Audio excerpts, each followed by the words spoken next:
Governor ప్రసంగంలో విద్యా వైద్యం అన్న మాట రాగానే టీడీపీ సభ్యులు పలాయనం చిత్తగించారని అన్నారు మంత్రి చెల్లిబోయిన వేణుగోపాలకృష్ణ. మేనిఫెస్టోలో చెప్పిందే అమలు చేసి చూపించి సీఎం జగన్ రాజకీయ నాయకుల మీద నమ్మకాన్ని పెంచారన్నారు.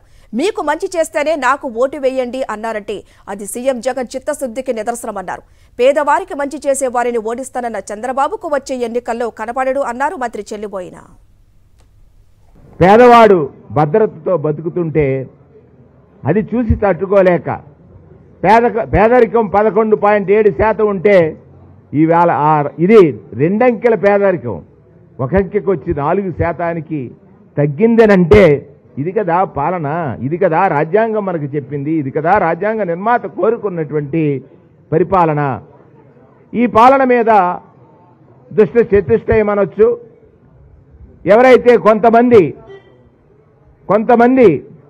వాళ్ళ ధనదాహానికి వాళ్ళు అనేకమైనటువంటి అసత్య ఆరోపణలు చేస్తూ ఉన్నారు. సుమారు 40 సంవత్సరాలు క్రితం ఒక ఐరన్ అంటే ఇనుముగా వచ్చాడు చంద్రబాబు నాయుడు.